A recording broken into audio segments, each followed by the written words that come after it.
live. Welcome to another Talking Trucks episode. Yeah, another one. Yeah, well, we usually do a Thursday show. Right. But we really wanted to do another truck show on Wednesday today because there's a lot of truck news today. Yeah, and it was quite the debacle getting this going, but here we are. Yeah, so we had a couple of technical difficulties. Sorry about that. We appreciate you joining as always. I'm Andre, TFL Trucks Managing Editor, and with me... I'm Tommy. I am, I'm associate. Here. Yeah, You're associate.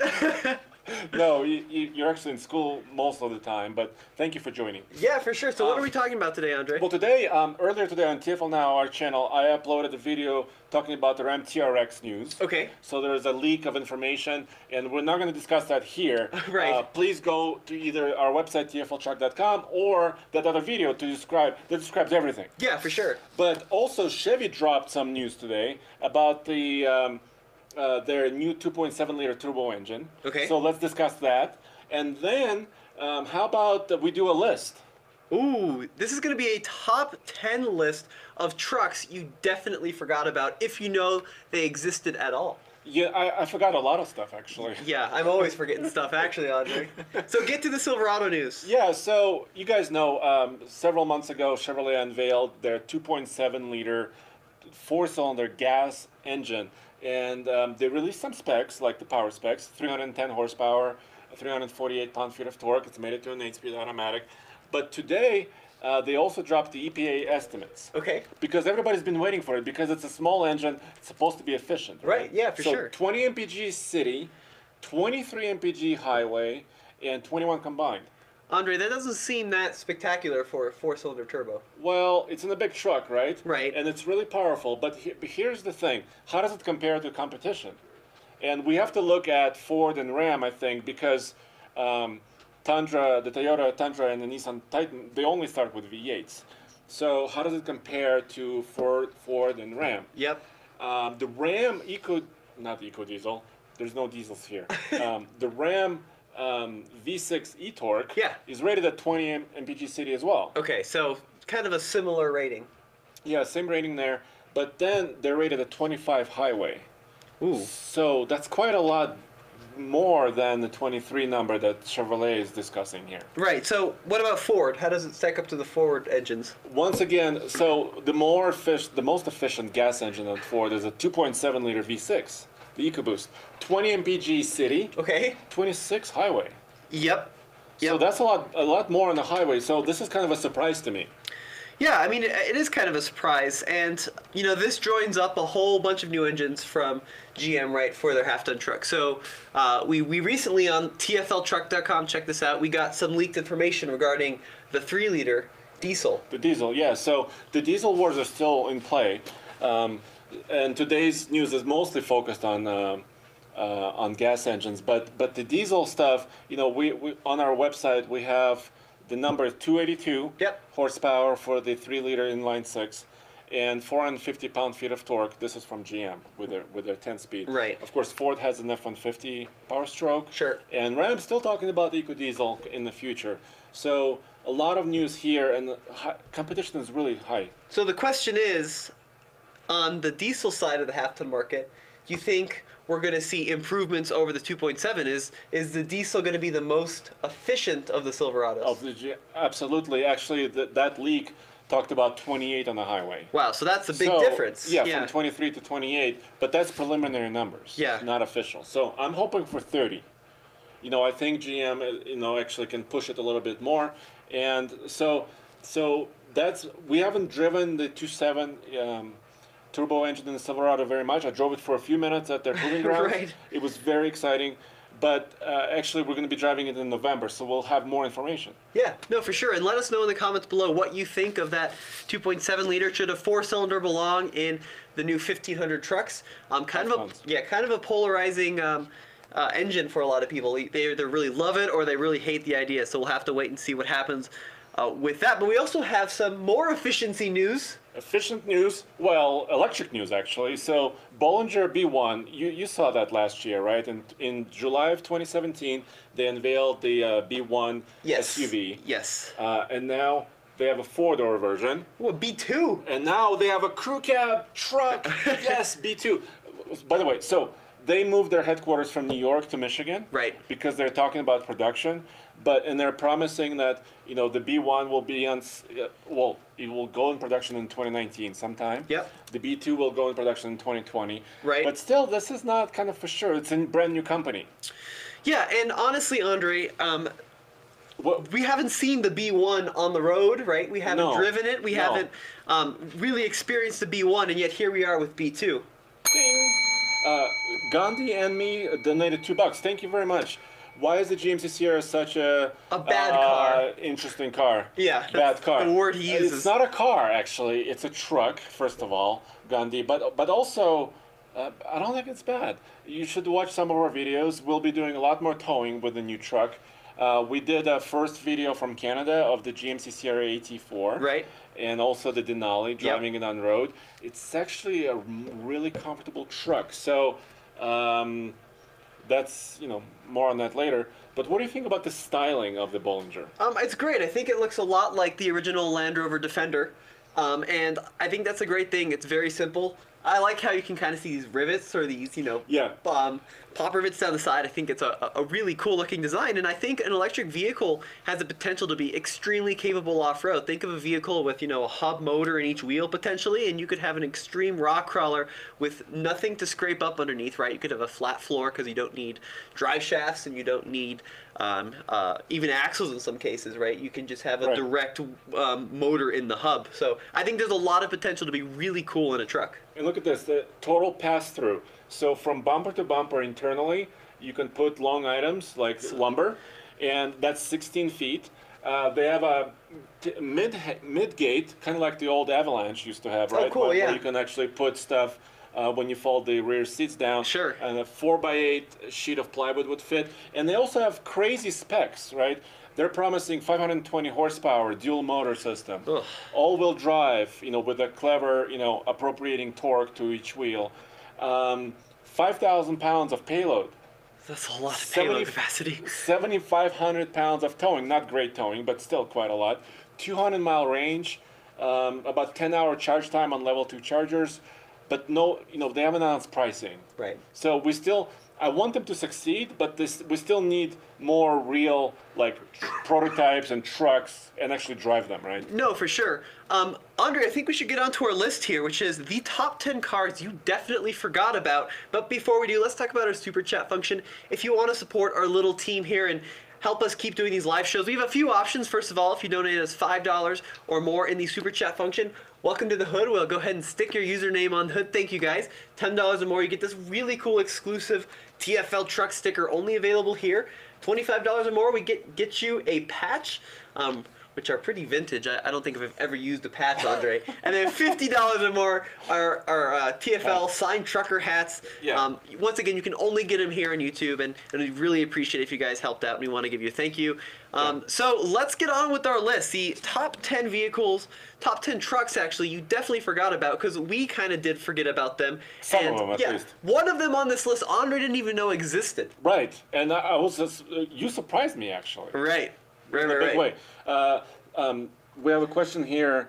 Will we take the turbocharged Silverado on the AI Gauntlet? Yes, we will be. Marcus was asking this question. We will be towing with it. I just don't know when, because the trucks are not available quite Yeah, yet. right.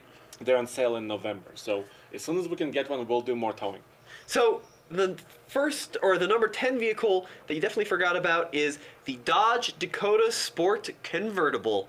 Yep. One of the only factory-produced convertible trucks, and it kind of has an interesting history. So this was based on the first generation Dodge Dakota. This one was produced between 1989 and 1991 in this sport trim, and it's just a berserk vehicle. So it was built in collaboration with ASC, or American Sunroof Corporation, and they didn't build that many of them. And they chopped the roof really and made a soft top.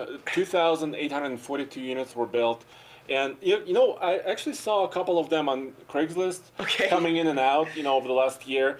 We actually had a joke. There was one that was like purple. Yep, there was a purple one. There was a purple one on sale. But it's just a truck you don't think about. But it did exist. It was a factory-produced truck, and kind of stopped in 91. Right, so they sold a few in the first year, and their production significantly declined. And the rumor is that in 1991 they only produced 8 of these to fulfill the contractual obligations they had with ASC at the time. But here's a funny quote. So this is from Bob Lutz. On TTAC, The Truth About Cars is where this comes from. Jerry York, running Dodge brand at the time, was going to dictate the product priorities to us. Jerry York wanted to make a mark on Chrysler, essentially. So he wanted a Dodge Shadow convertible. Do you remember the Shadow? Yeah. Well, they didn't have the money for that. So then he wanted a Dodge Dakota convertible. And bam, there it is. Now, Bob Lutz describes this as the leakiest convertible of all time. And you can absolutely see why I had this kind of chintzy vinyl top and this roll hoop, but really, a really cool truck. If you ever see one, we'd love to see a picture. Matthew donated $10. Thank you, and you can email us at ask@tfltruck.com. For the sticker. So send us a shipping address. Thank you very much. Matthew says, I think the Bollinger truck will be awesome, and I think, like I said, I want them to succeed, right? Because it's a cool concept. If it's going to be really expensive, maybe not so much, but I hope they can keep it affordable. And we're over here now. Yes, we are. So I agree with you, absolutely. So our number 9 vehicle on our list, the truck you forgot about, is the Mitsubishi Raider. Andre, take it away. Wow, this picture doesn't do it justice. But Does any picture do it justice? Actually, no. I actually like the Raider. It was based on the Dakota, so we have kind of a theme here. Right. But it's based on the later generation Dakota. It was produced. When was it? Do you have that? I do. Our pages are kind of all over here. It was from, I believe, 2006 through 2009. Yeah, I think that was the year range. It had a V8, 4.7 liter, or also a V6 option. But a lot of these trucks on this list, the forgotten trucks, are unique, right? You're not going to see them every day, which is why I love this. And it has unique styling. It was really square and kind of butch with big wheel arches, right? Here's another image of it, which is kind of a base truck right there. So it actually is an interesting story as well. So as we were saying, sales were a little bit disappointing. Early sales were said to be just 1/10 of that of the Dakota cousin. Yeah. And in some cases, Mitsubishi dealers had allegedly a 6-month supply of the things. So these were built alongside the Dakota in Warren, Michigan. And then they were all shipped to Normal, Illinois, where certain Mitsubishi-specific parts were installed before they were, sold. Basically sold to dealerships. And there were also, go back to the first picture here, Zach. This is a slammed version. It's called the Mitsubishi Raider Duo Cross. And it's kind of like a sporty, athletic version of this truck. And it's especially rare. I just saw one of these for the first time ever, I think, the other day. And, you either love or hate the design. I personally think it's a little bit, weird. I kind of like it. Do you like the design? Yeah, I kind of like it. I think it's kind of macho, and if you could find one in good shape, I say let's buy it. Just buy it. It's a good truck. Well, the funny thing is Mitsubishi sold pickup trucks abroad, right? They had a line of trucks that were not sold in the United States, but because of the chicken tax, they couldn't bring them in without. So they have worked with Dodge. Right. So they work with Dodge, yeah. So next on our list is a trucklet that's kind of dear to my heart. It's a VW Caddy. Okay. Yeah. So here's one image of it. Sitting somewhere with a little bit of rust, but it's basically was a rabbit. VW Rabbit with a bed. Don't they all have a little bit of rust, Andre? Yes, they do. I think they all do. We got another $10 from John Weilich. Thank you, John. And by the way, guys, I'm gonna put your names. I'll make sure your names are on the hood at the end of the show. So we really appreciate your support. So this first-gen Caddy was based on the Volkswagen Golf Mark 1. It was available in a variety of gas and diesel power plants, depending on where you were in the world. Non-turbo diesel was available. Yeah. I think 0 to 60 in about as long as it took this vehicle to rust. I mean, they were so slow, but they were really cool. We have another $5 donation. Thank you.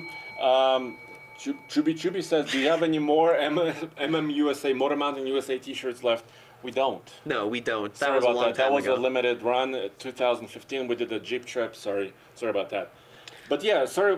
So it ran from 79 to 84, the Caddy. Well, it depends on where you were, because in some cases it ran through 94, right?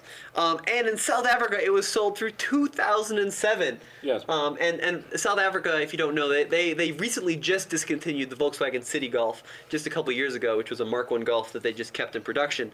So it really an interesting little truckload. Of course, front-wheel drive, not your traditional full-size truck you'd find in the United States. Smaller than like an El Camino or Ranchero, but maybe about the same size as like a Subaru Brat. Yeah, and actually, the amazing part about, I think I saw one last week. I mean, they last a long time. Those engines, especially the diesels, they were stinky, they were noisy and smoky, a lot of black soot, but they lasted. Right. So they still run. A lot of them are rusting. But they're still on the roads, and that's kind of interesting. Should we go next? Yep, our next vehicle on the list is the Ford Explorer Sport Track. Yes. Do you guys remember it still? I do, because my neighbor has one. Okay, good, Andre.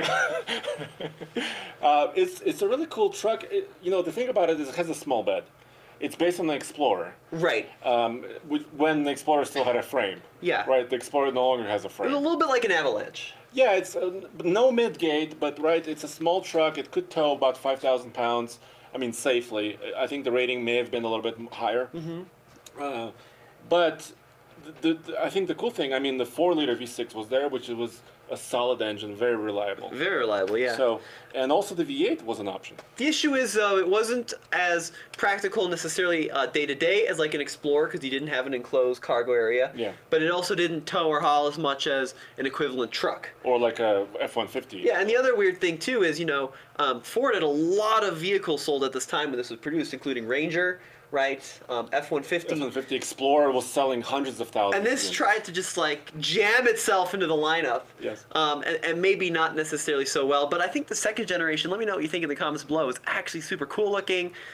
They were built pretty strong, pretty reliable vehicles. And second generations even had a 4.6 V8 available. Yeah, and there was also an Adrenaline edition. Adrenaline! Which was kind of slightly lower, bigger rims. I think that was really the one truck that you wanted to be seen in. Well, I don't know, but it was fairly quick. I just like it because, I like trucks because you can just throw stuff in the bed and not worry about it. Right. Yep. I mean, if you're carrying some bigger items or just carrying whatever you want. Some kid who's on YouTube, this is the username, said in the chat room that, what about the Toyota T100? I don't know if people forgot about those. Well, I don't know if people forgot about these either. Yes, it's not quite on our list yet, but that's a really great suggestion. Should we move on to the next one? I think we should move on to the next one. So the next vehicle on our list is one we actually owned. It's the Ford Bronco Half Cab, the first generation, produced between 1966 and 1972. There's a picture of ours, actually. It was named Billy, and it had the smallest bed I've ever seen. It was probably like a 3.5, 4 foot bed, because... It's like as big as this table. Well, Broncos are already tiny. Yeah. Right? So you have a tiny vehicle with a tiny everybody bed. knows the Bronco, right? Yeah. But I think the reason this is on the list is because I don't think many people realize that this was like a little pickup truck version. Yeah, it was, and Yeah. it was actually our Bronco was kind of interesting. It had the top, and I believe it had a removable bulkhead as well. So you had this top that would mold into the bulkhead, and then Yeah. the top was removable. And actually, the International Scouts did this as well. So they had a little trucklet version of the Scout. It's an interesting idea, but once again, right, you don't have rear seats. So you lose the ability to have rear seats in the Basically, vehicle. just one bench. And you have a tiny bed. So if we look back at the day, right, Ford was making the Ranchero. Yes. And then they built this, which is just a less practical and Ranchero. The trucks, of course. So if you wanted a Ranchero with 4-wheel drive and a less practical bed, this was your option. But it had cool styling. That's why it's on this list. It is stubby, yes. It is kind of interesting. So next on our list is something really interesting. I think this is something I forgot about. Well, why is this on our list? Nobody wants this. Well, it's the Dodge Rampage. Oh, it's awful. It was produced between 82 and 84. Who put this on this list? Is this Zach's, the producer's joke? No, this was actually me, because I don't think a lot of people know about this dark time for automotive vehicles. Jeff Mark donated $10. Gandhi donated $2. So Jeff asked a question, when is the 19 Ford Ranger media drive, Andre? That's an easy answer. It's in December, and we're going to be there. So it's in the second week of December. So stay tuned for a lot more from the Ranger Drive. It's going to have just one engine available, the 2.3 liter EcoBoost and the 10-speed. But there's going to be several versions, including the FX4 off-road package. Yep. So we'll be bringing you a lot more video in December. Okay, so let's get back to this sad piece of automotive history. Yeah, well, what is, it's also the Plymouth scam? Well, it's called a Rampage, and if I recall, I think it's based on the K platform, which pretty much all vehicles of Chrysler in the day were based on. The K cars? Yes, and like... The K platform. Here's the thing, right? Ford had the Ranchero, Chevrolet had the El Camino, and they could have been had with these big V8s at one point or another, and huge SS versions. And then there was this. Big blocks, and then there was this little 2.2 liter 96 horsepower carbureted front wheel drive Rampage, payload of 1,145 pounds, which is close to actually the El Camino payload, even though it was really tiny. So not a bad payload for a mid-sized truck these days. No, and that was okay. That was just a rolling birth control right there. So amazing how they managed that. But anyway, a really kind of an interesting piece of truck history, and maybe one that should be forgotten, but fun piece of trivia. Yeah, and thank you for putting it on the list. Okay. Because I had no idea. Yeah, our next truck is the Lincoln Blackwood. Well, this is my favorite. Why is it your favorite? I don't know. I guess I just like these kind of street trucks that nobody liked. What is it? It's basically a F-150 of the day. Okay. But it has a navigator nose. I can't see that. And kind of a useless bed. It looks like...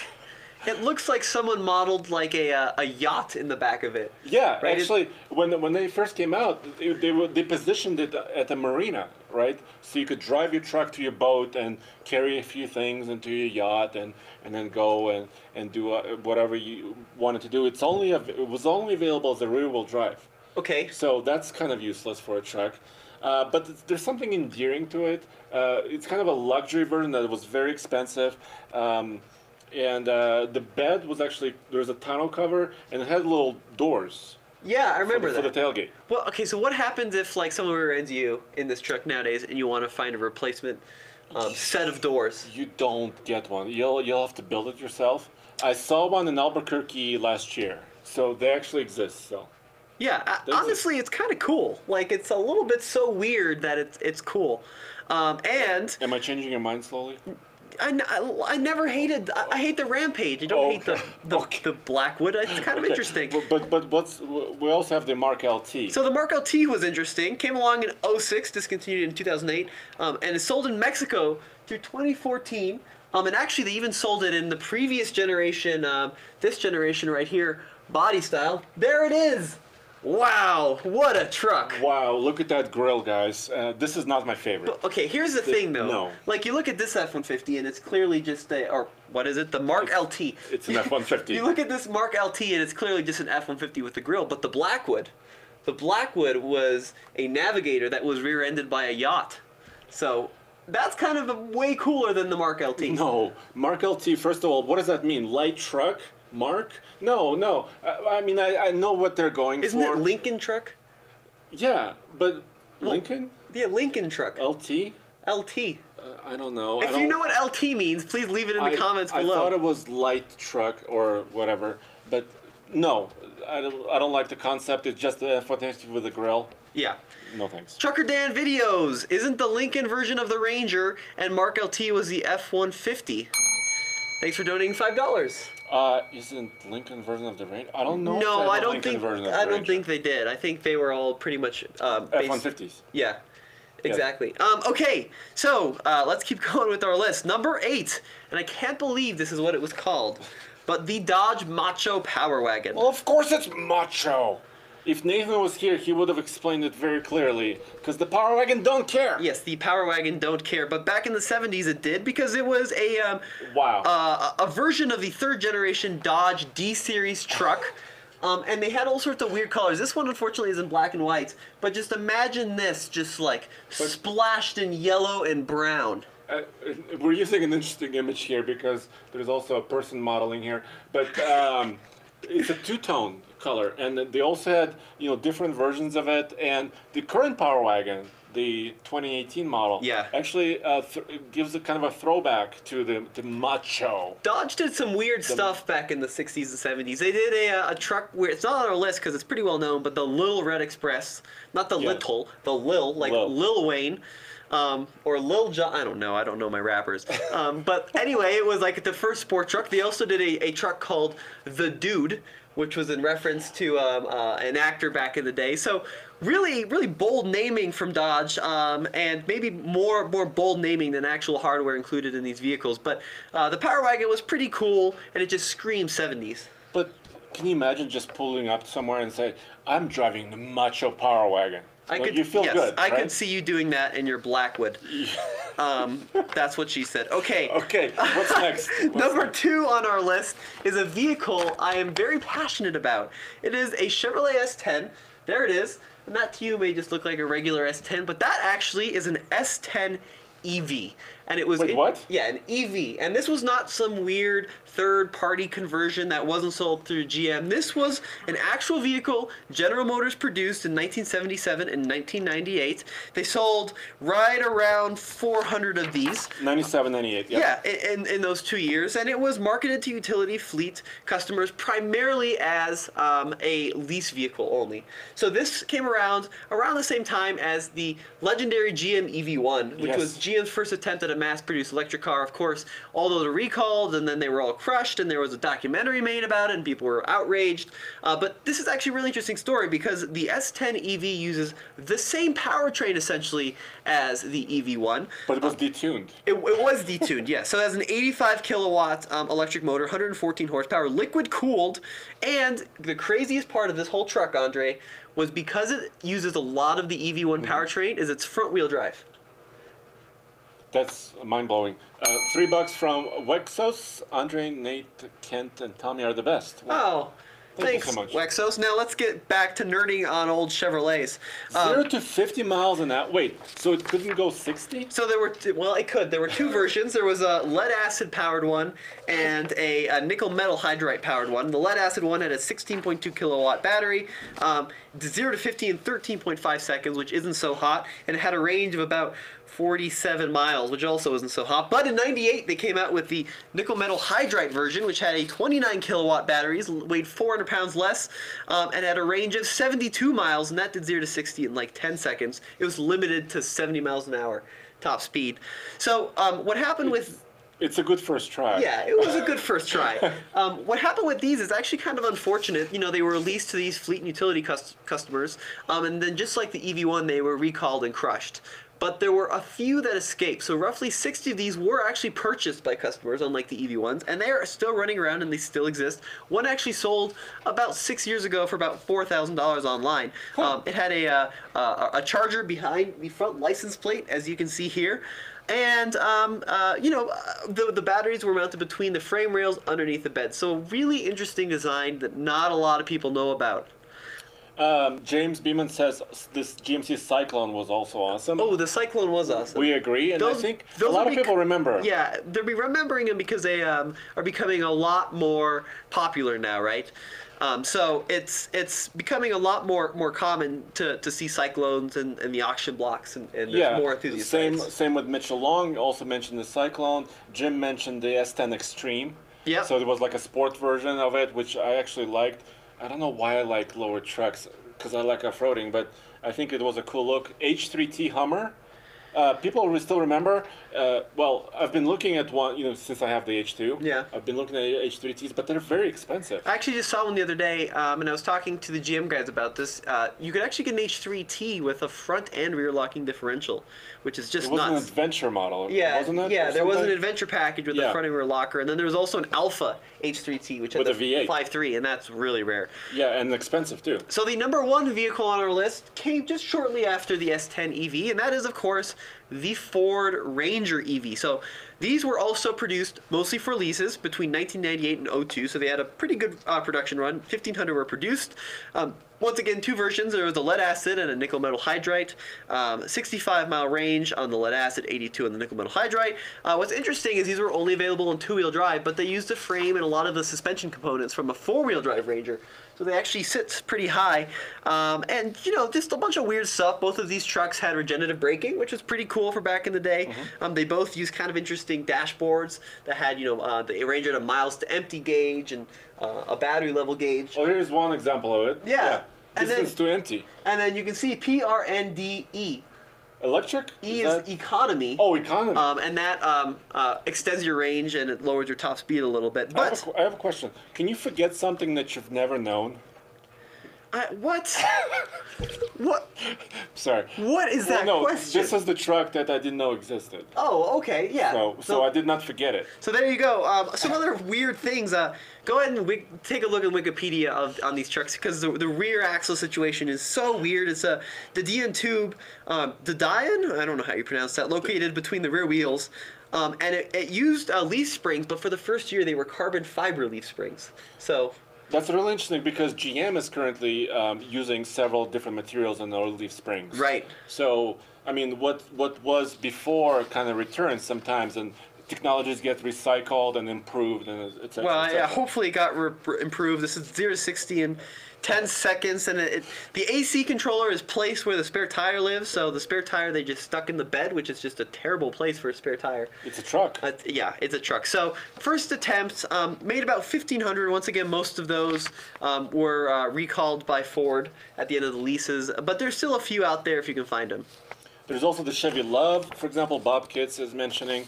There's also the Toyota X-Runner, which was kind of also a sporty Tacoma truck. Yeah, for sure. So there's a lot of trucks that are kind of obscure, but this is kind of why we wanted to create this list, right? Is just to bring those trucks to the surface and discuss them. And by the way, you know, Ford is coming out with a 2020 F-150 plug-in hybrid. Right. Right? And people may think, oh, that's the first time they've tried it. Yep. Well, no, this Ranger EV was there. Yeah, I mean, you know, that technology was, you know, existed prior. Yeah, and our bonus truck that you probably forgot existed is the Mazda BT50. Well, I didn't forget, actually. But it's not available in the United States. Yes, so that's why true. many people may forget. Okay, so this is a based on the global T6 Ford Ranger. And that's kind of why you may have forgotten about it, is because a lot of people know that the Ranger is available in other markets, but maybe not the Mazda version that they're still building. Yeah, and it's really cool. It had a 2.2-liter turbo available, turbo diesel, or 3.2-liter inline 5, 6-speed manual. So this is kind of an honest truck, and it was sold, you know, in other markets, like you said. And I think the styling of it, there's several different styles. They've updated the styles slightly through the years. Yeah. But I actually think it's a good-looking truck for midsize. Well, guys, thank you so much for watching today's show. These are the trucks that you have forgotten. If you have forgotten any trucks, you probably aren't going to comment them. But if you think other people have forgotten these unusual trucks, be sure to stick them in the comments below. We read them all. As always, I'm Tommy. And I'm Andre. Go back to tfltruck.com for all the latest and greatest in fuel economy truck news and Ford Ranger EV updates. And also tomorrow, Mr. Truck is going to be here at the live show, so please join that as well. Oh, yeah. There's going to be more truck discussion. Yeah, for sure. Thank you. Let me play some music so we can wrap this up. Seamless exit, Andre. There it is.